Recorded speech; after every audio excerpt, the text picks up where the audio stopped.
what's going on? What's going on? Let's just make sure that the audio works. Everything is fine. Awesome. It looks like we're good to go. All right, what's going on? If you're watching me live, welcome to My Empire Pro Live. And my name is Ola. I am the author of these two books, Smart Real Estate Wholesaling and Real Estate Money Secrets. You can download them absolutely for free, plus a free masterclass at realestatemoneysecrets.com. All right. And on this episode, we're going to be talking about a 20 questions script that I'm going to give to you right here today. This video is a masterclass. It's a video that you will need once you learn how to generate inbound contact and leads. Okay, once people start to reach out back to you from your campaign, then you're going to find this extremely useful. All right. So the first thing I want to do is make sure we do like a quick review of what we're talking about. So if you're looking at this screen right now, you can see that the stages right there: data, contact, leads, contracts, deals. Those are the stages involved in real estate wholesaling. And basically, the first step is data. You need access to data. And the best way to access data is something that I've shared with you so many times here. But I think it makes sense right now to actually go ahead and share that with you right now. And then we will dive into what kind of questions you want to be asking people once they call in, responding to your campaign. Now, some of you, maybe you've subscribed to a program where they're teaching you how to cold call. If that's what you're doing, kudos to you. Congratulations to you. I think there is a skill set behind that, but it's the same. It's the same method essentially. All right, good. So you're looking at my screen right now. I'm actually going to log in. This is my source of data, and you can access a free 7-day trial of this at empirebigdata.com. The name of the software is PropStream. Okay, so I have my own methods of pulling data from here. So basically, what happens is that once I pull data of the location that I want to target, I send out campaign in the form of letters, postcards, postcards. What else do we do? Text messages, cold calling, like I said earlier, even email marketing. We teach email marketing here as well. Email marketing, I automatically send messages to highly targeted people for 52 weeks in a row automatically, right? We cover that as well. But the scope of this lesson is not necessarily about the data and the contact. We're assuming that you've done the data and contact, and now you're generating leads, because you know that we have, like the stages says here, you have data, contact, leads, contract, deals. So once somebody calls you, meaning they express interest, or they say, yes, I'm open to an offer, what do you say next? What are the right things to say? That's what this lesson or this class or master class is about. Okay, what do you say to these people to not talk yourself out of getting a deal, to not overtalk yourself, to not kill the deal before you get started, right? What do you say at stage 3 to avoid doing that, right? And that's what this lesson is about. And there are 20 questions that I want you to ask, and there's a way that you have to ask it. There's an art to this more so than it's an exact science. It's a situation that you have to kind of feel on it. You have to enjoy the process. You have to enjoy the conversation, right? Once you learn how to enjoy the conversation, all right, then everything becomes smoother. Everything feels like it's natural, right? And and here's one thing you should pay attention to. We covered this extensively in the book Smart Real Estate Wholesaling. When people know you, like you, and trust you, they do business with you. Let me take that back. When people feel like they know you, feel like they like you, feel like they trust you, feelings being the key thing there, right? The key element of that, they will do business with you, right? So the idea of this conversation is to make them feel like they know, like, and trust you. We call it the KLT factor, right? You want them to feel like they know you, like you, and trust you. And it's in how you have conversations with them. While I will give you some sort of something that seems like a script, right? I want you to kind of own it and make it yours. There's certain languages I want you to speak like yours, right? It doesn't matter what part of the world you're trying to build this business from. We're talking about United States real estate precisely, but you can actually build this business from anywhere in the world as long as you have internet, a laptop, and a smartphone. If you can't afford to have a laptop and a smartphone, this business is probably not for you. It's not particularly about the laptop and the cell phone or the smartphone. It's more so about if you're not even willing to figure out how to get those things, there's a good chance that you're gonna get beat out of this business very quickly. All right. So that's what we're talking about. So again, it's about asking the right question the right way. It's not about just the right question. It's about asking the right question the right way. All right, in a way that feels natural. People can tell if you're full of it. People can tell if you don't mean if you don't believe what you're talking about.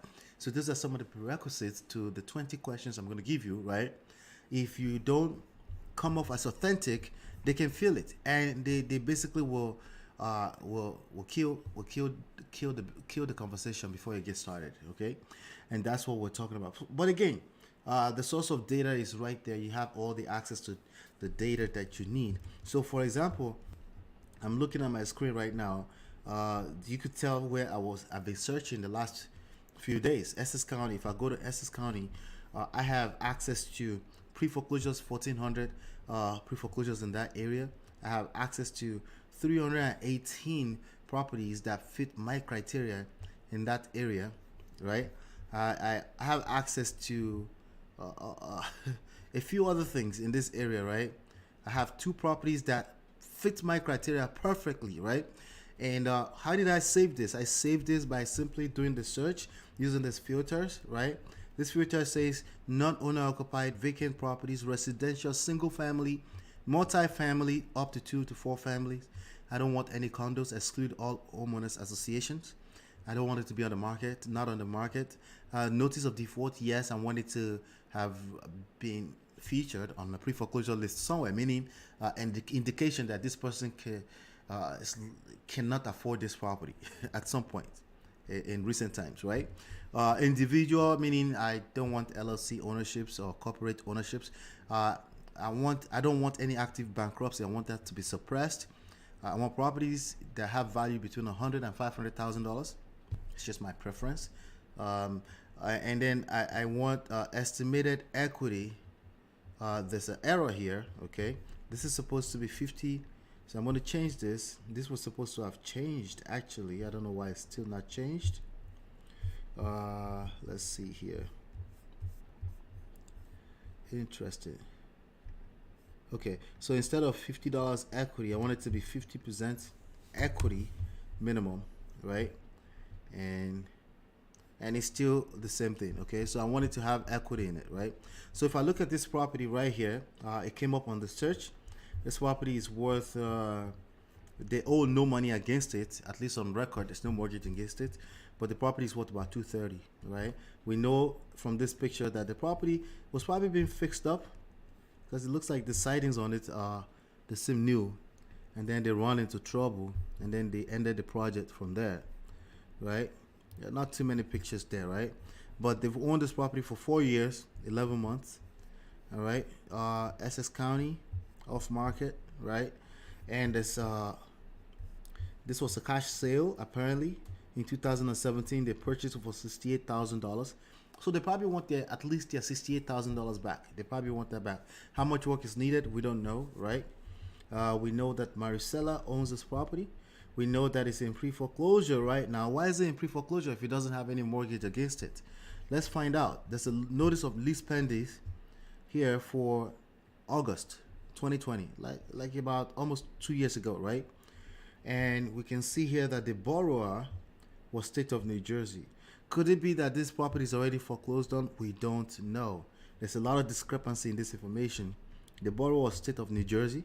That makes no sense just from looking at it, right? Maybe there's a reason. Maybe it's something I've never seen before. Borrower number one. Let me see here. 915 Investment LLC, but the lien is against this property. So, but we do know that the owner of the property is a person, Maricela. Okay, so Maricela will probably receive a postcard from us, right? Or a text message or a phone call, right? And this software under campaign will help you do all of that. Basically, you can do all of that from under here. Okay, is that making sense? All right. So, but anyway, just wanted to show you a quick overview of how the software works really quickly. So right about now, I want to go ahead and dive into the 20 questions that you need to ask when somebody does call you back. You want to make sure that you answer these questions, that you get these questions answered, or at least get an I don't know for the answers. Okay.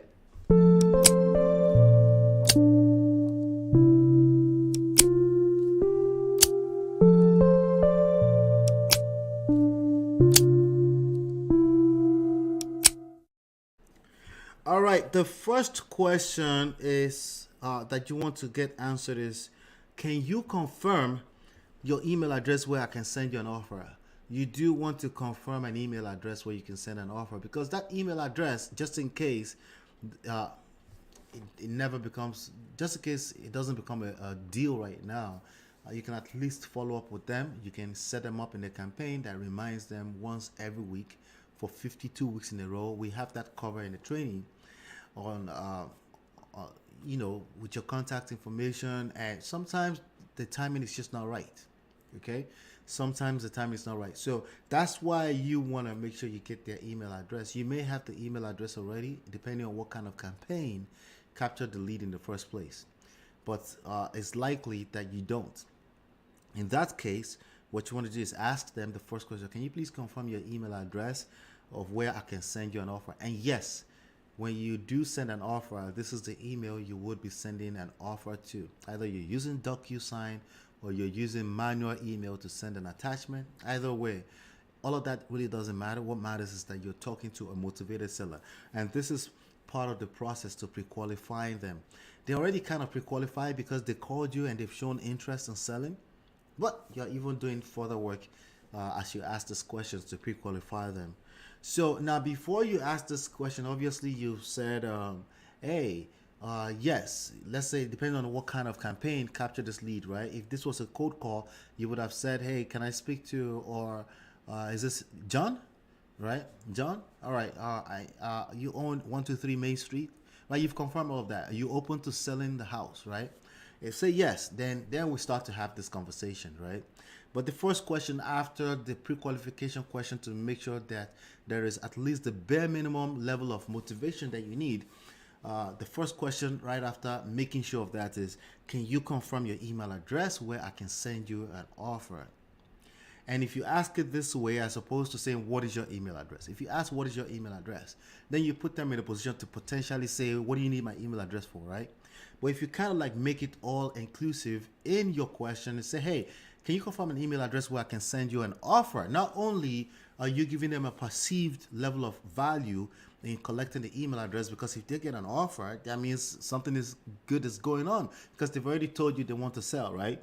So that's why we asked the question this way. Okay, now you could change things around depending on how you talk, but as long as you make sure the element of the value they get out of that is already included in that one line question, then you should be fine.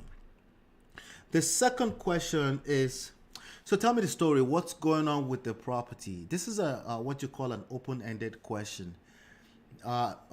Closed-ended question are yes and no questions. You never want to really ask yes and no question, at least not in the beginning of the conversation. It's a very easy way to make them feel uncomfortable and make them say, you know what? Yeah, I don't want to sell, right? But if you say, tell me your story, what's going on with the property, you get them to take a deep breath, right? All right, so what's going on is that the property's been sitting there vacant, we try this, we try that, and then you're taking notes. You shut up until they're done, right? You keep taking notes until they're done, right? Before you even attempt to go on to the next question. Now, you're not listening for them to finish so you can go on to the next question. You're listening for cues to be able to pull out some things that they may say to ask even further questions. Before you go on to the third question, remember there are 20 questions that we want to get answered. Towards the end of this question, they become kind of sort of like a yes or no exact answer type of questions. But in the beginning, you want to make them feel comfortable, right? You want them to grab a seat. You want them to grab a seat without telling them to grab a seat, right? So tell me the story. What's going on with the property? You have a little smile on your face. You're on the phone. They can't really see your face, but they can feel it. Okay, so tell me the story. You're calm. You're calm, cool, and collected. So tell me the story. What's going on with the property, right? Whatever that means for you, in your own way, in your own accent, they can feel your spirit, and they will feel comfortable to even tell you more because you knew enough to ask open-ended questions.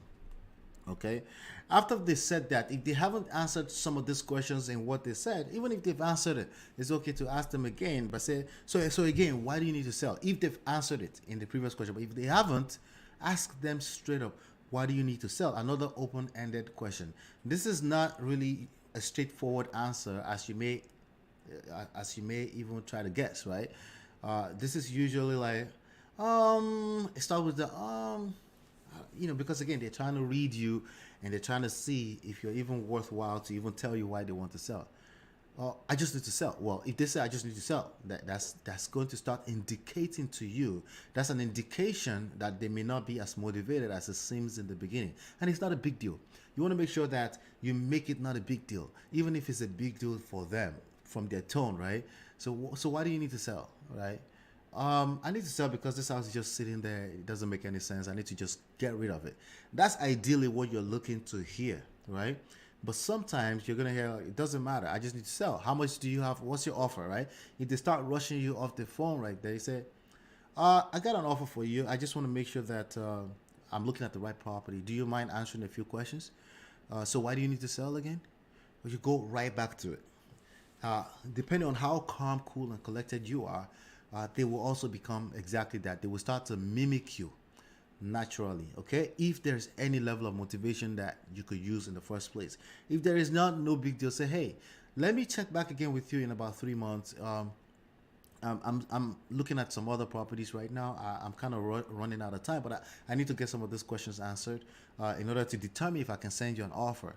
If they're motivated, they will answer your question. But again, it's about staying calm, staying cool, calm and collected, and not feeling the need to answer their questions. You're the one in control of the conversation, and you're the one asking the question, but you're also skillful enough to relax and not be in a rush, even if they try to rush you. Never be in a rush, okay?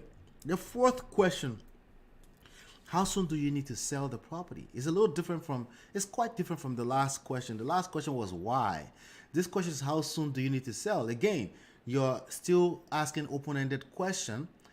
How soon, if you're really, analytical person, you would say, answer could be 5 years, it could be 5 months, in 5 days, right? Now, that's usually not the answer from a normal person to this question. The answer from a normal person is like, as soon as I can, I just need to. Then they may even try to tell you a little bit further story. Let them talk. The more you let them talk, the more comfortable they get with you, the more chances that they will do this deal and give away this house, literally, okay? It's about making them feel comfortable, right? It's not about any of those other scientific, factual, blah, blah, blah. Things must be this way. No, it's not about any of it. It's not about the right contract. It's not about LLC. It's about making a motivated seller feel comfortable enough to walk through the process. Look, let me tell you something. Everything can be wrong, even on and up to the closing minute. The only thing you can't afford to get wrong is making them feel comfortable to trust you. Because remember, if they feel like they know, like, and trust you, they'll do business with you. So once they answer these questions like, well, in about, I don't know, as soon as possible, you say, what do you mean as soon as possible? You mean like if we get it closed in about 10, 14 days, would that be something you'd be interested in? So tell me an exact number. Give me a number. See, you're in control now of the conversation, right? Once they tell you, as they're talking, you're writing your notes. You're just taking notes. Those notes is just notes, right? because you're still going to be screening that note. You're not going to be giving an offer on the phone right now. As a matter of fact, when you do that, you showcase yourself as desperate, as naive, as not knowing what's going on, and you want to avoid trying to give an offer right away on the spot. Chances are you're going to make a mistake doing that anyway. You need to analyze the property, right, based on the information you're collecting right now. Okay, so we're going to get to that in a second. Question number 5 is, now we're getting to exact answers type of questions, right? So how many bedrooms are in the house, right? We need to know how many bedrooms, because obviously the more bedrooms, the more valuable the property is, at least to us. More importantly, to us as the buyer, right? More importantly, to your end buyer, your cash buyer, because the more bedrooms, the better. If it's a 2-bedroom or less, it's less value. You can still do a deal. It just means now you have to look for ways to beat down the price depending on the square footage of the property, right? So again, that's neither here nor there. Just ask the question, and now things will start to pick up faster. Now they're comfortable. If you get to this stage in the conversation, now they're comfortable telling you any answers. Also, you're also now starting to showcase that you're not wasting their time. You don't want to just be asking open-ended questions throughout the conversation. At some point, you want to get to some real questions that shows that you're serious, like you're a serious investor that will actually pull off helping them get rid of this property. The next question, as you may have guessed, is how many bathrooms are in the house. Obviously, the more bathrooms, the better, right? So now we don't ask how many kitchens, because we're just going to assume there's a kitchen for most houses in the United States, right?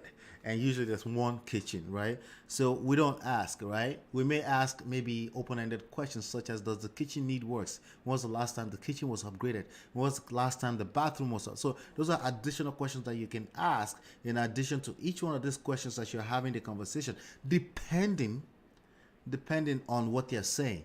So you can ask further questions even in between each one of these questions, depending on what they're saying to you. All right. So the next question on this grid, number 7, does it have an off-street driveway or garage parking? We need to know this because this had tremendous amount of value to a property, right? Now, if all of the houses on the street does not have parking, so it doesn't really make much difference, right? Or most of the properties within 1 mile radius does not have parking, then it really doesn't make much difference. But if some houses have garage and others doesn't have garage, that will affect the resale marketability value of the property. But you need to know anyway upfront. So you ask if it has any one of those 3, and then if it does have a garage, which we hope it does have a garage, especially if there are other houses on the block that has garage, then you want to ask how many car garage, right? Before you move forward. The next question here is there a basement? Now, it depends on what part of the country in the United States we're talking about. I think mostly in Texas, there's no basement. In a lot of different parts of the nation, there's no basement. But you still want to ask anyway, because while there may not be a basement generally in that neighborhood, there may be this one house that has a basement, right? So you do want to ask that question. Is there a basement? It's just a yes and no question now. Now we're asking a yes or no question at number 9. They're already comfortable, all right? Ideally, they should be comfortable already, right? They've already grabbed a seat without you having to tell them to grab a seat. They can also start to feel on the fact that you're serious, right? You're not just wasting time, right?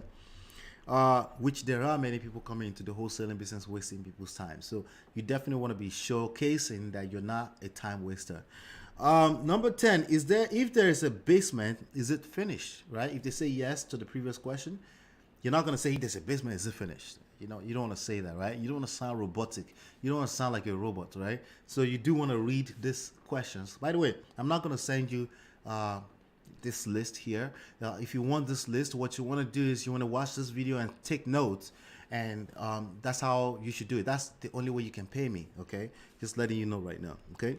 So you say, okay, all right, is it finished? Is it a finished basement? Finished basement means, just in case you're not familiar with the type of houses we have in the United States, it means that it's livable. It means there's insulated, there's heating, right? It means people can sleep there, like legally, right? So that's what it means. So the way we say that is it finished? And again, another yes or no question. They will tell you yes. If they already told you in the previous question that is there a basement, if they said no, then you definitely want to skip number 10, right?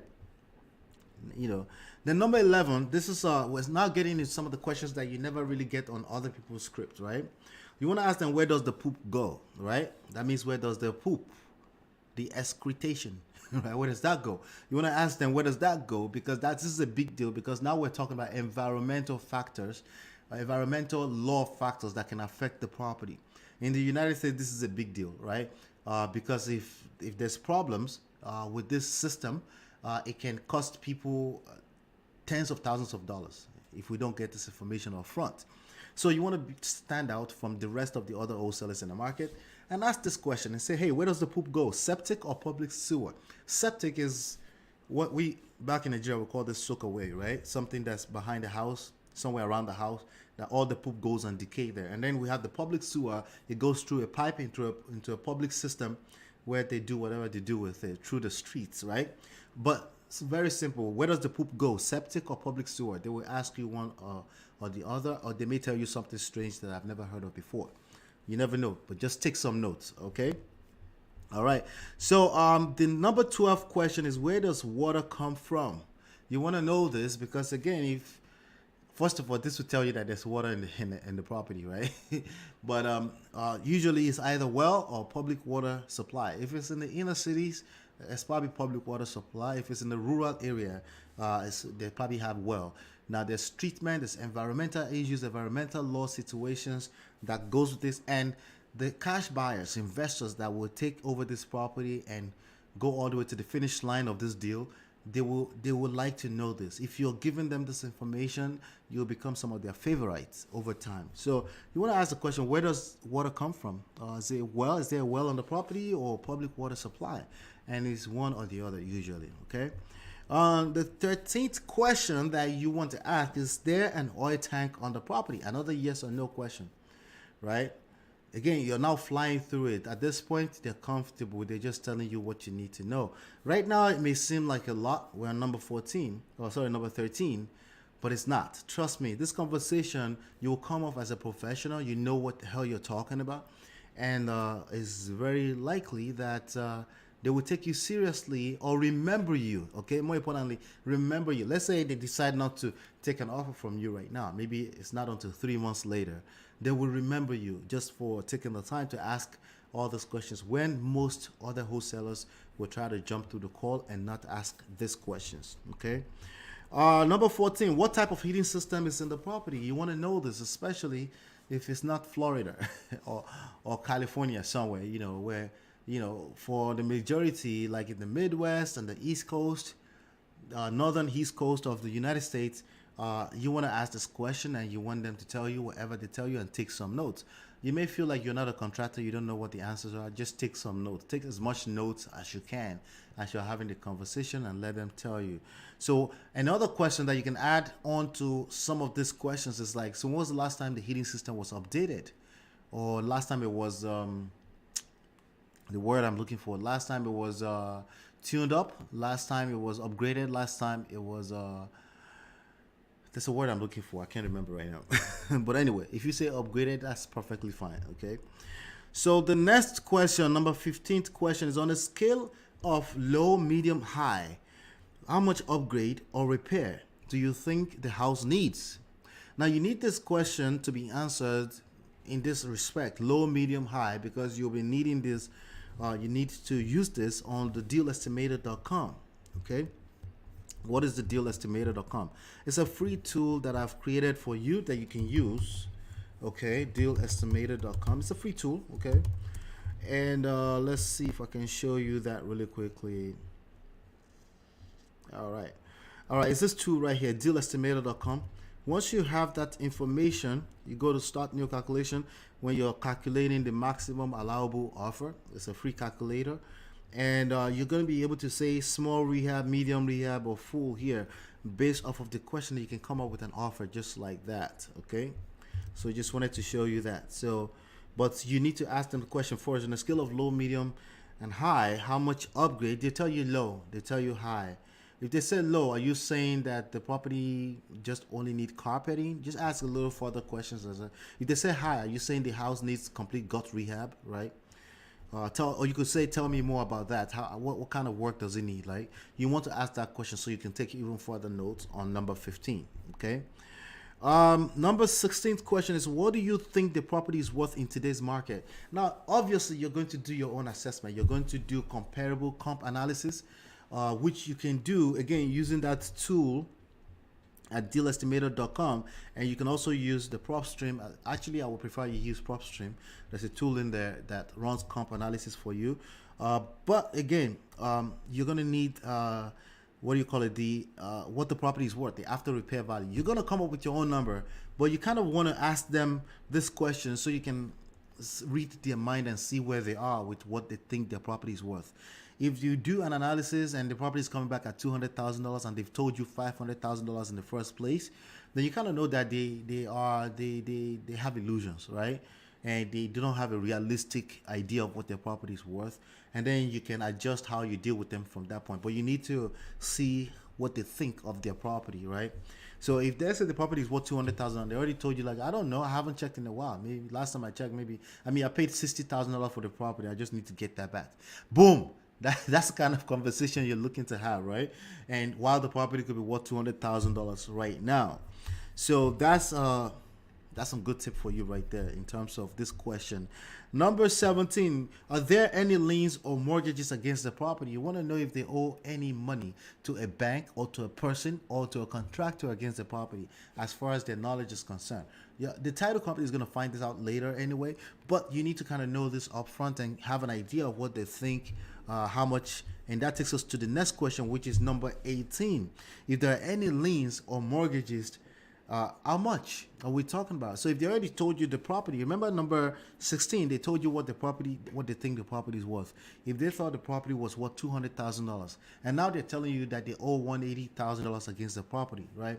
You kind of know now that there's no room in the equity, but there's a solution called short sales that takes longer, but usually, if you've been marketing to the right person, remember the criteria in the beginning that I showed you. For the 50%, let me show you this criteria right here. No, let's see, this criteria right here.